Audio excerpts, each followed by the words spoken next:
Hello friends, welcome to LK academy. હું આકાશ મહેતા. આજે આપણે ડિસ્કસ કરીશું current affairs December 4th week. Let's start with the first news. આપણી પહેલી ન્યૂઝ છે ફ્રેન્ડ્સ કે હમણાં રિસેન્ટલી જીએસટી કાઉન્સિલની મીટિંગ બેસેલી હતી, જીએસટી કાઉન્સિલની, અને એમાં જે જીએસટી લાઈફ અને હેલ્થ ઇન્સ્યોરન્સ ઉપર લગાવવાનો હતો એને ડિલે કરવામાં આવ્યો છે, ડિફર કરવામાં આવ્યો છે. હવે આ હેડલાઇનને સમજતા પહેલા સૌથી પહેલા આપણે સમજવું પડશે જીએસટી વિશે ફ્રેન્ડ્સ, બરાબર ના? તો જીએસટી શું છે પહેલા એ સમજી લઈએ. હવે જો આપણા દેશમાં હું જો ટેક્સના સ્ટ્રક્ચર વિશે વાત કરું ને ફ્રેન્ડ્સ, તો આપણા દેશમાં બે ટાઈપના ટેક્સ છે, ડાયરેક્ટ ટેક્સ અને ઇનડાયરેક્ટ ટેક્સ. ડાયરેક્ટ ટેક્સ કોને કહેવાય કે જે ટેક્સ પેયરના ખિસ્સામાંથી ડાયરેક્ટલી પૈસા ગવર્મેન્ટ પાસે જતા હોય તો તેને કહેવાય ડાયરેક્ટ ટેક્સ. અને આમાં ઇનડાયરેક્ટ ટેક્સ કોને કહેવાય કે ટેક્સ પેયર છે ને એ કોઈ થર્ડ પાર્ટીના થ્રુથી ગવર્મેન્ટને ટેક્સ પે કરે છે, એને કહેવાય ઇનડાયરેક્ટ ટેક્સ. ડાયરેક્ટ ટેક્સનું ઉદાહરણ છે for example income tax. Income ટેક્સમાં શું થાય છે કે તમે ઇન્કમ ટેક્સ પે કરો છો, tax payer as a tax payer directly government પાસે જાય છે. Wealth tax, gift tax, capital gain tax, આ બધા ડાયરેક્ટ ટેક્સના ઉદાહરણ છે. જો હું ઇનડાયરેક્ટ ટેક્સની વાત કરું ફ્રેન્ડ્સ, તો સૌથી પહેલાં જો થોડા વર્ષો પહેલાંની વાત કરું તો value added tax, octroi tax, service tax, custom duty, આ અલગ અલગ ટેક્સ અલગ અલગ વસ્તુ પર લાગતા હતા, બરાબર ને? તો અત્યારે આ બધા જ ટેક્સ ભેગા મળીને વન નેશન વન ટેક્સનો ફોર્મ્યુલા આપણે ચલાવી રહ્યા છે, જેને આપણે કહીએ છીએ જીએસટી. મતલબ હવે ફોર એક્ઝામ્પલ જીએસટીને ઇનડાયરેક્ટ ટેક્સ કેમ કહેવામાં આવે છે? તમે for example as a customer તમે શોપકીપર પાસે જાઓ અને ત્યાં તેની પાસે તમે ફોર એક્ઝામ્પલ 20 રૂપિયાનું બિસ્કિટ ખરીદો, તો એ 20 રૂપિયાના બિસ્કિટમાં ઓલરેડી જીએસટી ફોર એક્ઝામ્પલ હું તમને જસ્ટ એક્ઝામ્પલ આપું કે ફોર એક્ઝામ્પલ 18% જીએસટી લાગે છે ફોર એક્ઝામ્પલ એમાં, તો લગભગ 3.6 રૂપિયા જીએસટીના લાગશે, બરાબર ને? તો હવે આ 20 રૂપિયામાં 3.6 રૂપિયા આવી ગયા, તમે 20 રૂપિયાનું બિસ્કિટ પરચેસ કર્યું એમાં તમે એઝ અ 3.6 રૂપિયા તો એઝ અ જીએસટી પે કર્યા. પણ આ તમે આ જીએસટી કોને પે કર્યું? તમે એઝ અ કસ્ટમર કોને પે કર્યું? શોપકીપરને. અને શોપકીપર કોને પે કરશે? ગવર્મેન્ટને. મતલબ તમે આ જે 3.6 રૂપિયા જીએસટીના છે ને તમે ડાયરેક્ટલી ગવર્મેન્ટને પે નથી કરતા, તમે વાયા શોપકીપર થઈને જાઓ છો, એટલે તમે એને કહેવાય ઇનડાયરેક્ટ ટેક્સ, બરાબર ને? ઓકે. તો પહેલા ઘણા બધા ઇનડાયરેક્ટ ટેક્સ લાગતા હતા અલગ અલગ વસ્તુઓ પર. હવે આ બધા જ ઇનડાયરેક્ટ ટેક્સને મર્જ કરીને એક વન નેશન વન ટેક્સનો ફોર્મ્યુલા આપણે ચલાવી રહ્યા છે, જેને આપણે કહીએ છીએ જીએસટી, બરાબર ને? ઓકે. તો જીએસટી જે રીતે મેં તમને કીધું વન નેશન વન ટેક્સ, આ આપણે જીએસટીનો જે કોન્સેપ્ટ છે એ પાર્લામેન્ટની અંદર goods and service tax amendment bill, આપણે આપણા બંધારણમાં 122મું અમેન્ડમેન્ટ કરીને આ બિલ પાર્લામેન્ટમાં પાસ કર્યું. અને આ બિલ એ રાજ્યસભાની અંદર 3 ઓગસ્ટ 2016ની અંદર પાસ થયું અને લોકસભાની અંદર 2015માં પાસ થયું, બરાબર ને? અને છેવટે આપણે જીએસટીને ઇમ્પ્લિમેન્ટ કરવાનું ચાલુ કર્યું 1 એપ્રિલ 2017થી, ધ્યાનમાં રાખવાનું છે, બરાબર ને? Okay, right. તો કયા કયા ટેક્સને બંધ કરીને આપણે જીએસટી એક one nation one tax implement કરાવી રહ્યા છે? તો luxury tax, entry tax, local tax, octroi tax, VAT, CST, પછી એક્સાઇઝ ડ્યુટી, એન્ટરટેનમેન્ટ ટેક્સ, આવા ઘણા બધા ઇનડાયરેક્ટ ટેક્સ હતા જેને મર્જ કરીને આપણે એક જીએસટી લોન્ચ કર્યું છે, બરાબર ને? રાઈટ. જો જીએસટીની વાત કરું ફ્રેન્ડ્સ, તો જીએસટી ટોટલ 4 ટાઈપના જીએસટી છે. CGST, central goods and service tax, SGST, state goods and service tax, IGST, integrated goods and service tax, UGST, union territory goods and service tax. હવે આ બધાનું સિગ્નિફિકન્સ શું છે? હવે એકચ્યુઅલમાં ફર્મો કેવો છે કે ફોર એક્ઝામ્પલ મેં તમને હમણાં વાત કરી કે મેં 20 રૂપિયાનું બિસ્કિટ પરચેસ કર્યું, એમાં મેં જીએસટી તરીકે કેટલા પે કર્યા? 3.6 રૂપિયા. તો 3.6 રૂપિયા એ ડિવાઈડ થઈ જશે 1.8 રૂપિયા અને 1.8 રૂપિયામાં. કોને કોને ડિવાઈડ થશે? તો સેન્ટ્રલ ગવર્મેન્ટને અને સ્ટેટ ગવર્મેન્ટને. CGST central goods and service tax અને એસજીએસટી એટલે state goods and service tax. તો આજે 3.6 રૂપિયા મેં જે પરચેસ કર્યા છે બિસ્કિટને પરચેસ કરીને મેં જે પૈસા આપ્યા છે એમાંથી જે 3.6 રૂપિયા જે જીએસટીના હતા, બરાબર, એમાંથી 1.8 રૂપિયા સેન્ટ્રલ ગવર્મેન્ટ જશે અને 1.8 રૂપિયા સ્ટેટ ગવર્મેન્ટ જશે, 50-50%, બરાબર ના? ઓકે. હવે જો આ જ બિસ્કિટ મેં કોઈ યુનિયન ટેરેટરીમાં પરચેસ કર્યું હોત તો 1.8 રૂપિયા CGSTમાં જાત અને 1.8 રૂપિયા યુજીએસટીમાં જશે. બરાબર ને? ઓકે.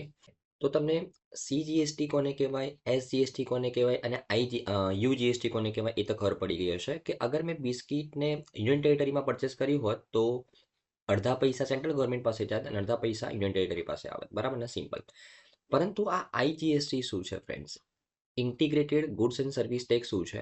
હવે એમાં એવું છે કે ફોર એક્ઝામ્પલ મેં કોઈ એવી સાયકલ પરચેસ કરી કે જે ફોર એક્ઝામ્પલ તમિલનાડુમાં પ્રોડ્યુસ થાય છે, તમિલનાડુમાં મેન્યુફેક્ચરિંગ થાય છે, તમિલનાડુમાંથી મેં પરચેસ કરી અને એ સાયકલને હું લાવ્યો ગુજરાતની અંદર, રાઈટ?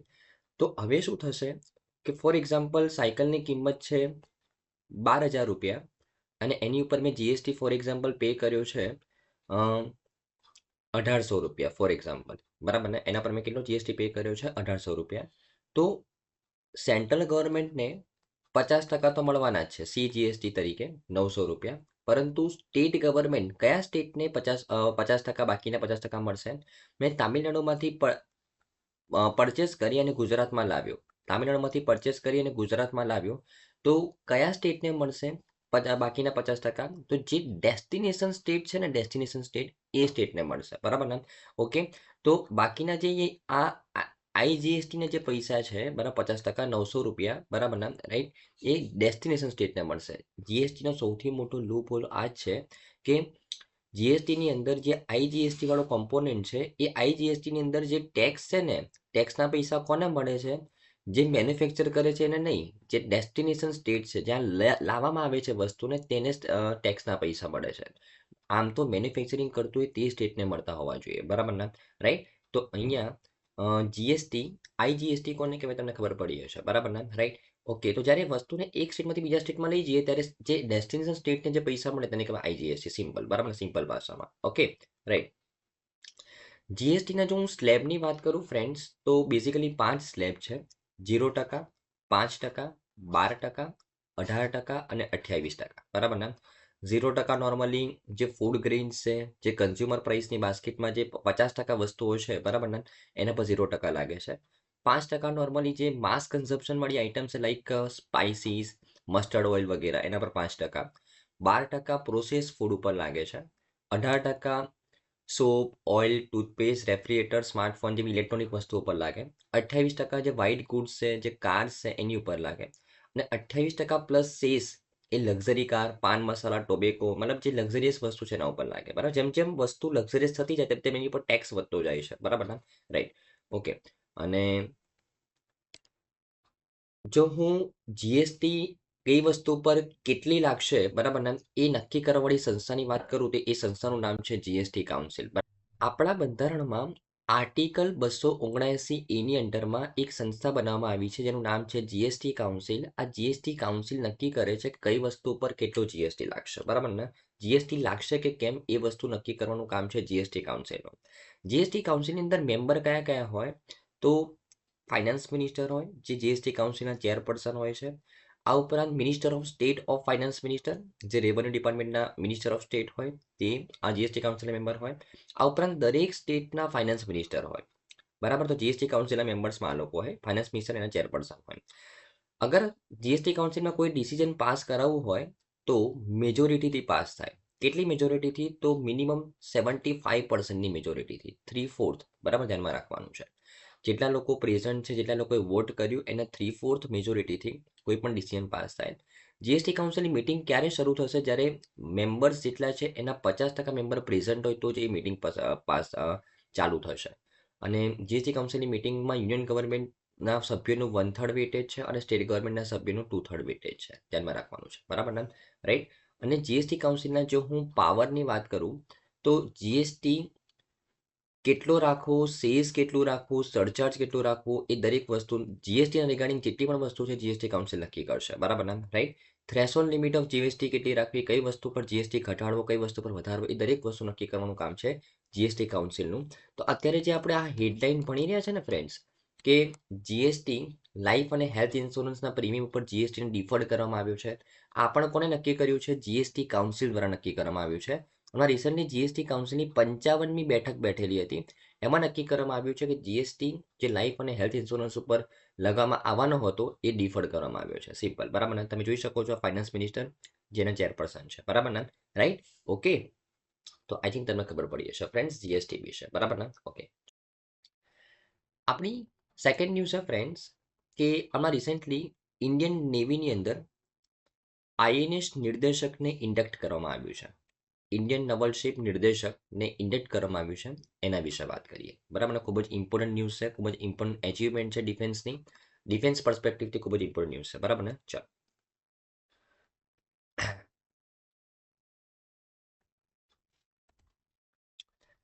ઓકે. હવે ન્યૂઝ શું કહે છે કે ભારતીય નૌકાદળના જહાજ નિર્દેશકે ભારતીય નૌકાદળના સર્વે વેસલ પ્રોજેક્ટ હેઠળનું બીજું જહાજ છે, બરાબર ને? હવે જો આજે આઈએનએસ નિર્દેશક છે ને ફ્રેન્ડ્સ,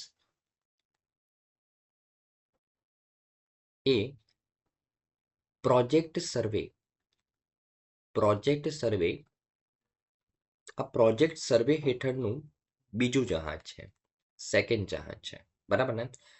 આ નામ પરથી જ ખબર પડે છે કે આ જે જહાજ છે આઈએનએસ નિર્દેશક, એને સર્વે કરવા માટે બનાવવામાં આવેલું છે, બરાબર. કોના દ્વારા? કઈ કંપની દ્વારા? તો garden reach ship builders and engineers company દ્વારા, જેનું હેડક્વાર્ટર કોલકાતાની અંદર છે. આ જહાજની અંદર 80%થી વધારે સામગ્રી એ સ્વદેશી સામગ્રી સાથે આપણે બનાવવામાં આવ્યું છે, મતલબ ઇન્ડિજિનિયસલી પ્યોર 80% વસ્તુ ઇન્ડિજિનિયસલી ડેવલપ કરેલી છે આત્મનિર્ભર ભારતની અંદરમાં, બરાબર ને? ઓકે. હવે આઈએનએસ નિર્દેશક નામનું જહાજ આપણી પાસે પહેલા પણ હતું, જેને 32 વર્ષ ડિફેન્સ મિનિસ્ટ્રીને સર્વિસ આપી અને 19 ડિસેમ્બર 2014ના રોજ તેને રિટાયર કરવામાં આવ્યું. અને સેમ આઈએનએસ નિર્દેશક સર્વે પર્પઝ માટે આપણે આ બીજું જહાજ લોન્ચ કર્યું છે, બરાબર ને? નિર્દેશક નામનો અર્થ જ થાય છે પાથ ફાઇન્ડર, બરાબર. તો આ જહાજનું મેઇન કામ જ છે સર્વે કરવાનું, બરાબર ને? ઓકે. હવે સર્વે કરવાનું કારણ શું છે? કેમ સર્વે કરવા માટે એક સ્પેસિફિક જહાજ બનાવવું પડ્યું? તો સર્વે કરવા માટે, સર્વે કરવાથી એક તો એક્સપ્લોઇટેશન થઈ શકે, resource exploitation, fishing, mineral exploitation થઈ શકે. આ ઉપરાંત એન્વાયરમેન્ટલ પ્રોટેક્શન એન્ડ મેનેજમેન્ટ થઈ શકે, મેરીટાઈમ બાઉન્ડ્રીનું ડિલિમિટેશનનું આસિસ્ટન્સ મળી શકે, બરાબર. નેશનલ મેરીટાઈમ સ્પેશિયલ ડેટા ઇન્ફ્રાસ્ટ્રક્ચરને કન્ટ્રીબ્યુશન મળી શકે. આ ઉપરાંત કોસ્ટલ ટુરિઝમ ઇમ્પ્રૂવ થાય, મેરીટાઈમ ડિફેન્સ એન્ડ સિક્યુરિટી વધે, સુનામી, ફ્લડ જેવી કોઈ સિચ્યુએશન આવે ત્યારે આસિસ્ટન્સ મળી શકે, કોસ્ટલ ઝોન મેનેજમેન્ટમાં આસિસ્ટન્સ મળી શકે. તો આવા ઘણા પર્પઝ માટે સર્વે કરવો ખૂબ જ જરૂરી છે. એના માટે સર્વે માટે સ્પેસિફિકલી એક જહાજ બનાવ્યું છે આપણે, આઈએનએસ નિર્દેશક. ધ્યાનમાં રાખવાનું છે, બરાબર ને? રાઈટ. અને કોના દ્વારા બનાવવામાં આવ્યું છે? Garden reach ship builders and engineers limited દ્વારા, બરાબર ને? કલકત્તાની અંદર તેનું હેડક્વાર્ટર છે, બરાબર ને? Okay, right. અને જો હું આ જહાજના સ્પેસિફિકેશન વિશે વાત કરું, 3400 થી 3800 ટન એનું વેટ લિફ્ટિંગ કેપેસિટી છે, 110 મીટરની લંબાઈ છે, 18 નોટથી વધુ ઝડપથી હાંસલ કરી શકે છે, અને તે 25 દિવસથી વધુ સમય સુધી સમુદ્રમાં રહી શકે છે, બરાબર ને? રાઈટ. 2 મરીન ડીઝલ એન્જિન દ્વારા તેને ચલાવવામાં આવે છે, બરાબર ને? અને જે ટેકનોલોજી છે એ ઇન્ટિગ્રેટેડ કન્સ્ટ્રક્શન ટેકનોલોજીનો ઉપયોગ કરીને બનાવવામાં આવેલું છે, બરાબર ને? રાઈટ. જહાજ બનાવવાનો મેઇન પર્પઝ છે સર્વે કરવાનો, સિમ્પલ, બરાબર ને? ઓકે. તો આઈ થિંક તમને સારી રીતે ખબર પડી હશે ફ્રેન્ડ્સ. નેક્સ્ટ ન્યૂઝ છે ફ્રેન્ડ્સ કે હમણાં રિસેન્ટલી એક આર્ટિકલ આવ્યો ધ હિન્દુની અંદર. આર્ટિકલની અંદર જાણવા મળ્યું કે જે મનરેગા સાઇટ્સ છે વેસ્ટ બેંગાલની અંદર, એમાં 50%થી વધારે મનરેગા સાઇટ્સ છે એની અંદર ફ્લોઝ જોવા મળ્યા, મતલબ કરપ્શન જોવા મળ્યું. અને આ છે ગવર્મેન્ટનો રિપ્લાય, આરટીઆઈ રિપ્લાય છે, બરાબર ને? એકચ્યુઅલી રાઇટ ટુ ઇન્ફોર્મેશનની અંદર પેટિશનરે કોઈ પેટિશન ફાઇલ કરી હશે કે મનરેગાની અંદર વેસ્ટ બેંગલની અંદર શું સિચ્યુએશન ચાલી રહી છે મનરેગા સ્કીમની અંદર. તો ત્યાં ગવર્મેન્ટે રિપ્લાય આપ્યો, આરટીઆઈ રિપ્લાય આપ્યો કે 50% કરતાં વધારે સાઇટ્સની અંદર વેસ્ટ બેંગલની અંદર ફ્લોઝ જોવા મળી રહ્યા છે, બરાબર ને? હવે આપણા માટે આ ન્યૂઝ આર્ટિકલ ઇમ્પોર્ટન્ટ નથી, આપણા માટે સ્કીમ ઇમ્પોર્ટન્ટ છે. મનરેગા સ્કીમ ઇમ્પોર્ટન્ટ છે, એના વિશે વાત કરીશું. હવે હું મનરેગા સ્કીમની વાત કરું ફ્રેન્ડ્સ, તો તેનું ફૂલ ફોર્મ છે Mahatma Gandhi national rural employment guarantee scheme. Mahatma Gandhi national rural employment guarantee scheme. નામ પરથી જ ખબર પડે છે કે આ સ્કીમની અંદરમાં એમ્પ્લોયમેન્ટની ગેરંટી આપવામાં આવે છે. કેવી રીતના આપવામાં આવે છે કે અગર કોઈ એલિજિબલ બેનિફિશરી એ આ સ્કીમની અંડરમાં ઇમ્પ્લિમેન્ટ માટે અપ્લાય કરે તો તેને 100 દિવસની ટેમ્પરરી જોબ પ્રોવાઈડ કરવામાં આવે છે. કોઈ પણ અનસ્કિલ વર્કર એ મનરેગા સ્કીમની અંડરમાં જોબ અપ્લાય કરી શકે છે. તેને 100 દિવસની ટેમ્પરરી જોબ આપવામાં આવે છે.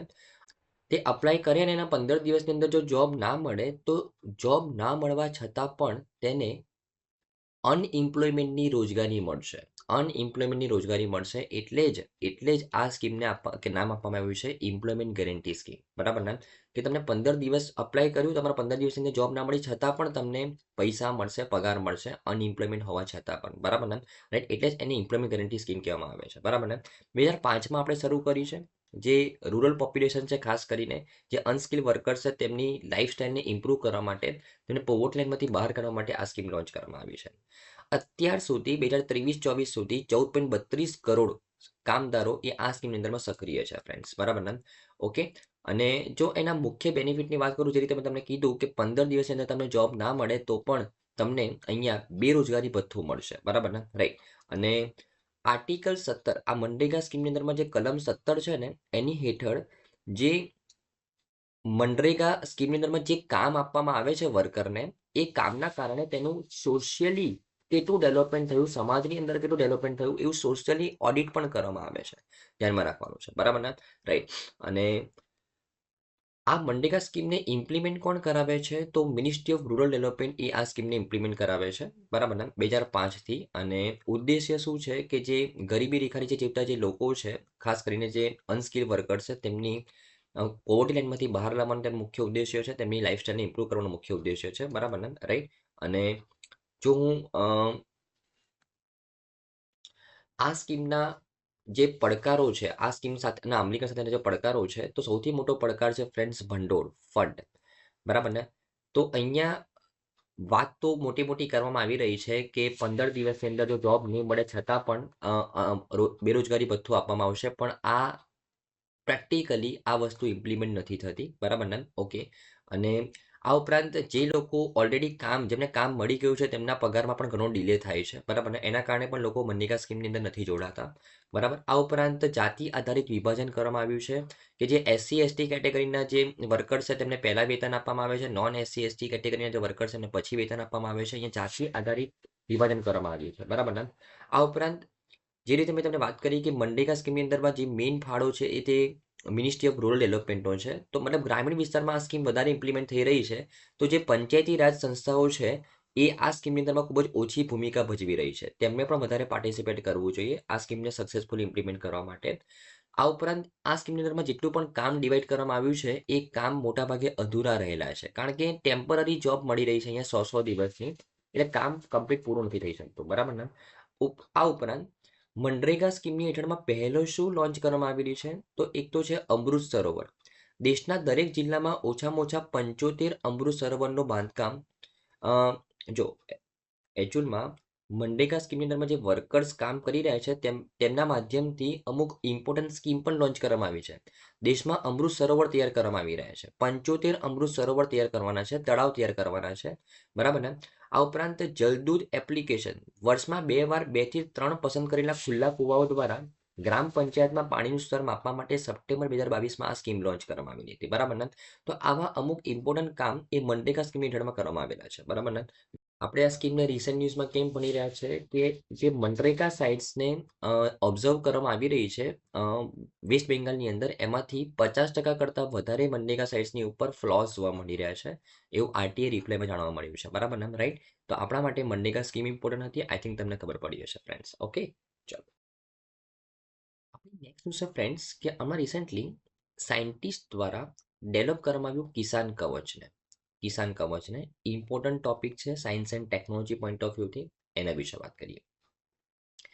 હવે જો ફ્રેન્ડ્સ એકચ્યુઅલમાં પ્રશ્ન શું છે અહીંયા કે જે આપણા ખેડૂતો છે એ આખો દિવસ ખેતી કરે છે, રાઈટ? અને ખેતીની અંદર ઘણા બધા જંતુનાશક દવાઓનો ઉપયોગ કરવામાં આવે છે. જંતુનાશક દવાઓ જેને આપણે પેસ્ટિસાઇડ્સ કહીએ છીએ, જે ખેડૂતો માટે અગર તેમની બોડી સાથે તે ટચ થાય તે ખૂબ જ હાનિકારક છે તેમની હેલ્થ માટે. તો ખેડૂતોને આવા જંતુનાશક દવાઓથી બચવા માટે કિસાન કવચ નામનું એક PPE કિટ લોન્ચ કરવામાં આવી છે. પર્સનલ પ્રોટેક્ટિવ ઇક્વિપમેન્ટ, બરાબર ને? પીપી કિટ કિસાન કવચ નામની એક પીપી કિટ લોન્ચ કરવામાં આવી છે. આ પીપી કિટ બનાવનાર સંસ્થા કઈ છે? તો એકચ્યુઅલમાં બે સંસ્થાએ ભેગા મળીને આ પીપી કિટ તૈયાર કરી છે. Biotechnology research and innovation council, બેંગ્લોરમાં તેનું હેડક્વાર્ટર છે, અને સેપ્યુ હેલ્થ પ્રાઇવેટ લિમિટેડ, આ બંને સંસ્થાએ સાથે ભેગા મળીને કિસાન કવચ નામની પીપી કિટ તૈયાર કરી છે, જ્યાં ખેડૂતો અગર આ કિસાન કવચ પહેરીને અગર ખેતી કરે તો તેમને જંતુનાશક દવાઓ તેમની બોડી સાથે ટચ ન થાય, બરાબર ને? Right, okay. અને આ કિસાન કવચની જો હું વિશેષતા વિશે વાત કરું તો આ કિટની અંદર એક ટ્રાઉઝર છે, એક પુલોવર છે, અને ઓક્ઝાઇમ ફેબ્રિકથી તે બનાવેલા છે, બરાબર ને?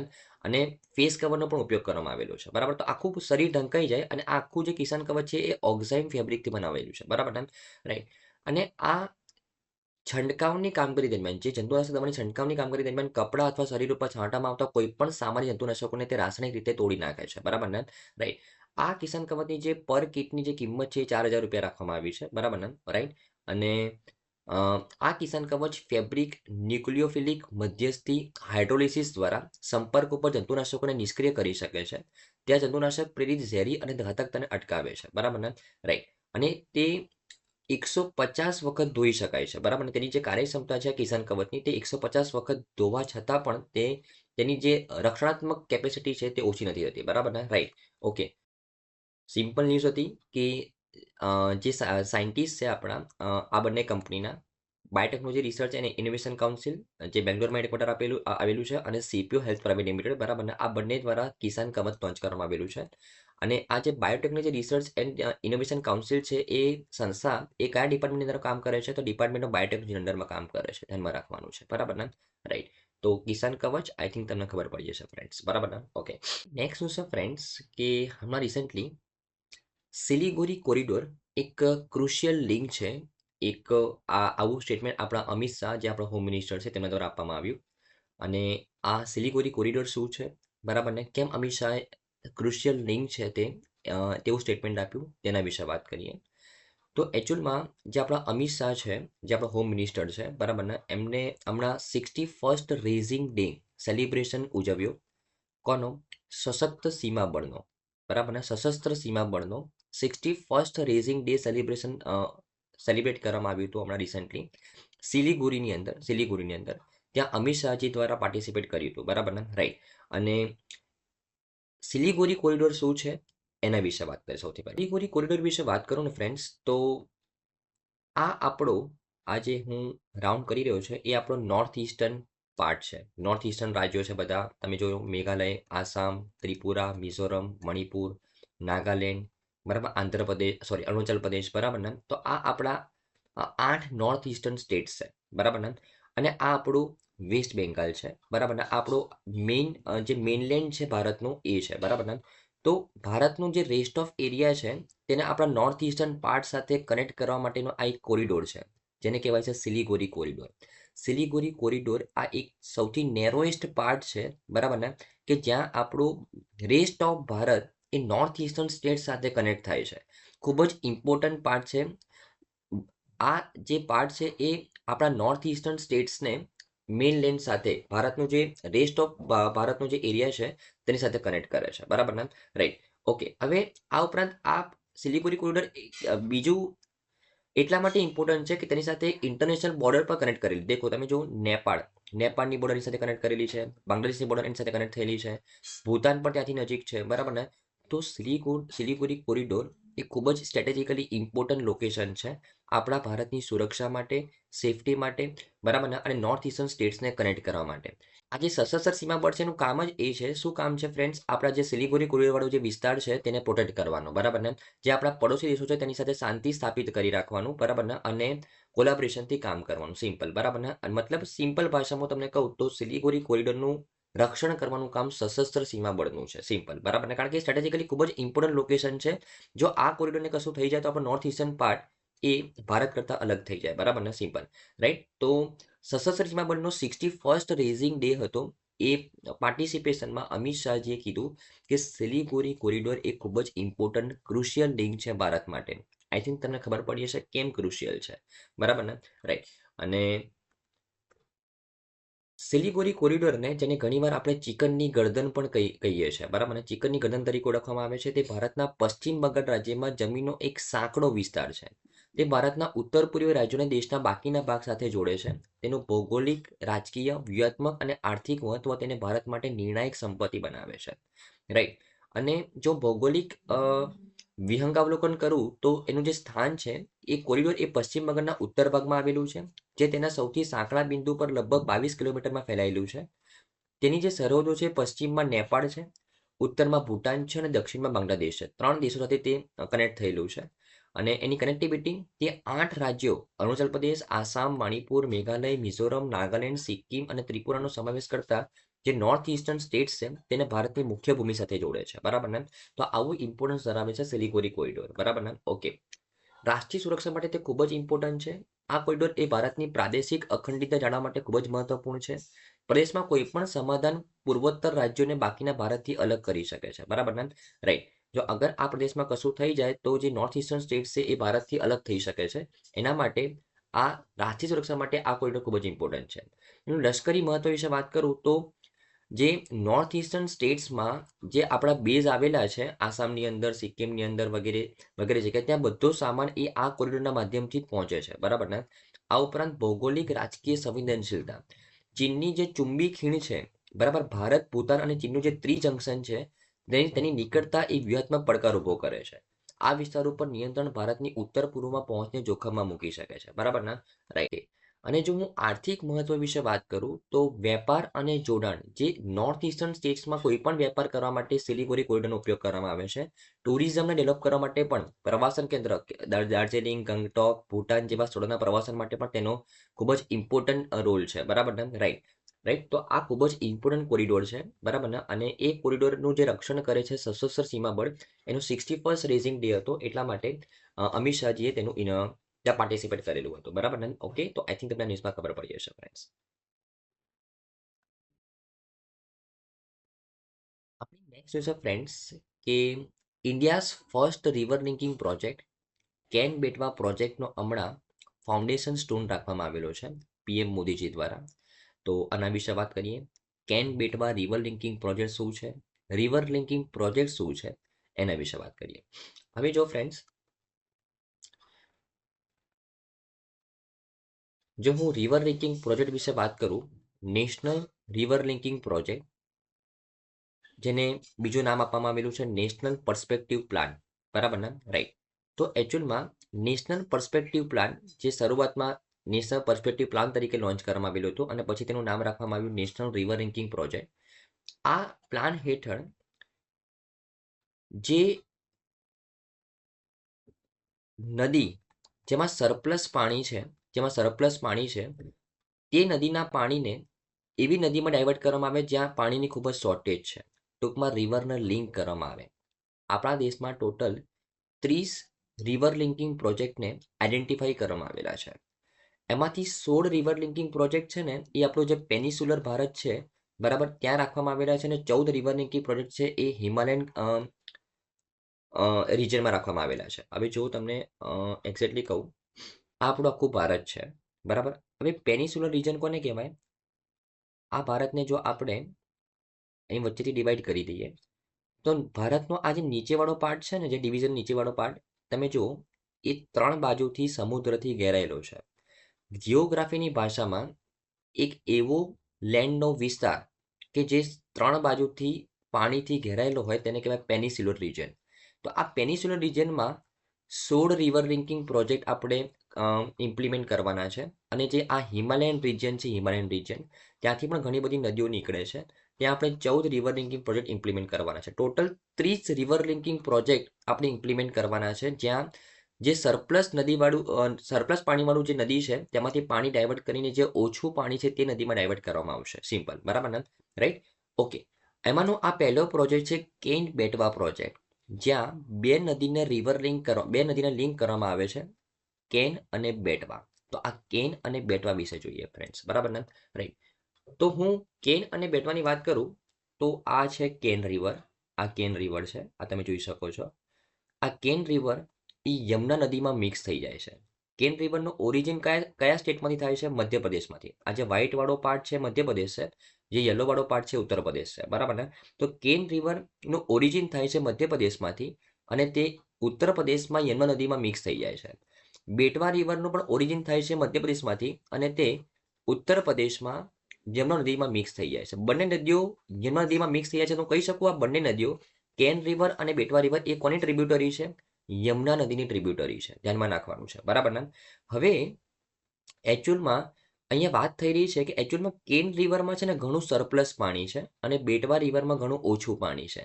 એટલે કેન રિવરનું જે સરપ્લસ પાણી છે એ બેટવા રિવરમાં ટ્રાન્સફર કરવા માટે એક કેનલ અહીંયા બિછાવવામાં આવી રહી છે.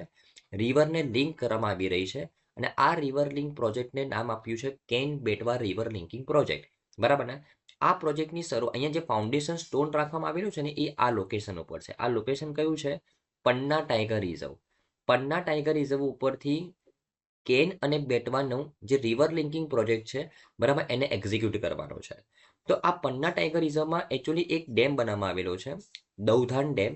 અહીંયા પાણીને સ્ટોર પણ કરવામાં આવ્યું છે. આ પાણીને સ્ટોર કરવાથી જે ઇલેક્ટ્રિસિટી પ્રોડ્યુસ થશે એ ઇલેક્ટ્રિસિટીના માધ્યમથી જે આ પન્ના ટાઈગર રિઝર્વના આસપાસની જે ડિસ્ટ્રિક્ટ છે ત્યાં ઇલેક્ટ્રિસિટી મળી આવશે.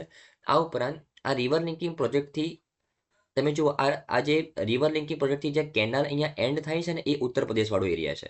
તો ઉત્તર પ્રદેશનો જે આખો આ બુંદેલખંડ વાળો રિજિયન છે, બુંદેલખંડ વાળો, જેમાં લલિતપુર આવી ગયું, જેમાં મહોબા આવી ગયું, ઝાંસી આવી ગયું, બરાબર ને? એ આખા બધા જ રિજિયનને સિંચાઈ માટે અને ડ્રિંકિંગ વોટર માટે પાણી મળી રહેશે, બરાબર ને? રાઈટ. તો આ પર્પઝથી આ બંને રિવરને લિંક કરવામાં આવી છે. આઈ થિંક તમને ખબર પડી ગઈ હશે ફ્રેન્ડ્સ, બરાબર ને? રાઈટ. તો મહત્વ શું છે કે જે રીતે તમને કીધું કે જે કેન નદીનું સરપ્લસ પાણી છે ત્યાં એ બેટવા નદીમાં ટ્રાન્સફર કરવાનું છે, સિમ્પલ, બરાબર ને? અને જે કેન નદી આગળ જે આપણે પન્ના ટાઈગર રિઝર્વની અંદર જે આપણે ડેમ એસ્ટાબ્લિશ કર્યો, દૌધાન ડેમ, એ ડેમના માધ્યમથી 103 મેગાવોટ હાઇડ્રો પાવરનું ઉત્પાદન પણ થશે. અને આ ઉપરાંત જે બેટવા નદીની અંદર આપણે પાણી ટ્રાન્સફર કરી રહ્યા છે ત્યાંથી 62 લાખ લોકોને પીવાનું પાણી પૂરું પાડવામાં આવશે, બરાબર ને? રાઈટ. અને ઓકે, તો આઈ થિંક તમને કેન બેટવા પ્રોજેક્ટ શું છે, બરાબર ને, એના વિશે આઈડિયા આવ્યો છે, બરાબર ને? અને આપણા દેશમાં ટોટલ મેં તમને કીધું 30 રિવર લિંકિંગ પ્રોજેક્ટ ઇમ્પ્લિમેન્ટ કરવાના છે. 30 રિવર લિંકિંગ પ્રોજેક્ટ, બરાબર ને? મહાનદી, ગોદાવરીને ઇમ્પ્લિમેન્ટ કરવાનું છે, બરાબર ને? ફોર એક્ઝામ્પલ ઇન્ચામ્પલી અને નાગાર્જુન સાગરને આપણે લિંકિંગ કરવાનું છે. મને ટોટલ 30 રિવર લિંકિંગ પ્રોજેક્ટ કરવાના છે, જેમાં પેનિન્સ્યુલર રિજનમાં 16 છે અને હિમાલયન રિજનમાં કેટલા છે? 14 છે. ધ્યાનમાં રાખવાનું છે, બરાબર ને? રાઈટ. અને કેન અને બેટવા નદી વિશે જો વાત કરું તો કેન અને બેટવા નદીઓ બંને કઈથી ઉદ્ભવે છે? મધ્યપ્રદેશમાંથી ઉદ્ભવે છે અને યમુનાની ઉપનદીઓ છે. કેન એ યુપીના બાંદા જિલ્લામાં યમુના અને યુપીના હમીરપુર જિલ્લામાં બેતવા સાથે મળે છે, બરાબર ને? અને કેન નદી ઉપર અગર જો હું બંધની વાત કરું તો કયા કયા બંધ ઉપર બંધ છે કેન નદી ઉપર? તો પન્ના, આ જે દૌધામ ડેમ છે, દૌધામ ડેમ એ કેન નદી ઉપર છે. અને બેટવા નદી ઉપર કયા કયા છે? તો રાજઘાટ, પારિયા અને મતાટીલા બંધ છે. ધ્યાનમાં રાખવાનું છે, બરાબર ને? રાઈટ. તો આઈ થિંક તમને આની સારી રીતે ખબર પડી હશે. Can Betwa river linking project દેશનો પહેલો રિવર લિંકિંગ પ્રોજેક્ટ છે, બરાબર, જે આપણે ફાઉન્ડેશન સ્ટોન નાખી કરી રહ્યા છે, બરાબર ને? રાઈટ. ઓકે. આપણી નેક્સ્ટ ન્યૂઝ છે ફ્રેન્ડ્સ કે હમણાં રિસન્ટલી એક આર્ટિકલ આવ્યો. એ આર્ટિકલની અંદર ડેટા શું બતાવે છે કે દુનિયાની અંદર જે ગ્લોબલ રેમિટન્સ 2024માં રિસીવ કરવામાં આવ્યો છે તેમાંથી 14.3% રેમિટન્સ તો માત્ર ઇન્ડિયાએ રિસીવ કર્યો છે 2024માં, જે અત્યાર સૌથી હાઈએસ્ટ છે. ઇન્ડિયાએ 2024માં $129 બિલિયન રેમિટન્સ રિસીવ કર્યું છે, બરાબર ને? તો સૌથી પહેલા તો રેમિટન્સ કોને કહેવાય ફ્રેન્ડ્સ? રેમિટન્સ કોને કહેવાય? રેમિટન્સ એટલે, જો સિમ્પલ ભાષામાં સમજાવું કે ફોર એક્ઝામ્પલ ઇન્ડિયામાં રહેતો કોઈ વ્યક્તિ એ બહાર ફોરેનમાં જાય, ફોરેનમાં તે પૈસા કમાય અને ભારતમાં તેની ફેમિલીને પાછા આપે, બરાબર, ટ્રાન્સફર કરે, તેને કહેવાય રેમિટન્સ. તો 2024માં ભારતે $129 બિલિયન રેમિટન્સ રિસીવ કર્યું, જે દુનિયામાં સૌથી હાઈએસ્ટ છે. દુનિયાના ટોટલ રેમિટન્સ તો 14.3% હિસ્સો છે. મેક્સિકો સેકન્ડ નંબર પર $68 બિલિયન રેમિટન્સ રિસીવ કર્યું. ચાઇના થર્ડ નંબર પર $48 બિલિયન, ફિલિપાઇન્સ ફોર્થ નંબર પર $40 બિલિયન અને પાકિસ્તાન ફિફ્થ નંબર પર $33 બિલિયન. ધ્યાનમાં રાખવાનું છે. ટોપ 5 રેમિટન્સ રિસીવિંગ કન્ટ્રી ધ્યાનમાં રાખવાની છે, બરાબર ને? રાઈટ. તો રેમિટન્સ વિશે મેં તમને કીધું. અને રેમિટન્સ પહેલી વખત આપણે $129 બિલિયન રેમિટન્સ રિસીવ કર્યો છે, બરાબર ને? રાઈટ. અને જો રેમિટન્સના મહત્વ વિશે વાત કરું તો રેમિટન્સના પોઝિટિવ પાસા પણ છે અને નેગેટિવ પાસા પણ છે. રેમિટન્સના કારણે જે આપણી નેશનલ ઇકોનોમી છે સ્ટેબલ રહે. આ ઉપરાંત ગરીબીની નાબૂદી થાય. કેમ? કારણ કે એક સ્ટેબલ ઇન્કમ પરિવારો માટે આવતી રહે, બરાબર ને? તે પરિવારના ખર્ચને વધારે, ખર્ચ જે રોજિંદા જીવનનો ખર્ચ છે તેને પૂરું પાડવા મદદ કરે. આ ઉપરાંત શિક્ષણ, આરોગ્ય સંભાળ અને આવાસને ટેકો આપે. વિકાસ અને રોકાણ બંને થઈ શકે અગર રેમિટન્સ આવતું હોય તો, કારણ કે રેમિટન્સ મોટાભાગે નાના વ્યવસાયો, કૃષિ પ્રવૃત્તિઓ અને ઇન્ફ્રાસ્ટ્રક્ચર પ્રોજેક્ટ્સને ભંડોળ પૂરું પાડે છે. આ ઉપરાંત સાંસ્કૃતિક વિનિમય થઈ શકે, કારણ કે એક દેશ અહીંયા બીજા દેશ સાથે કનેક્ટ થયેલો હોય, એક વ્યક્તિ બીજા વ્યક્તિ સાથે કનેક્ટ થયેલો હોય, તો જે સંસ્કૃતિ છે એનું એક્સચેન્જ થઈ શકે, બરાબર ને? આ ઉપરાંત રેમિટન્સની અંદર પડકારો શું છે? કારણ કે હવે વ્યક્તિ ફોરેનથી ભારતમાં પૈસા મોકલે છે તેનો જે ટ્રાન્ઝેક્શન કોસ્ટ છે ખૂબ જ હાઈ હોય છે.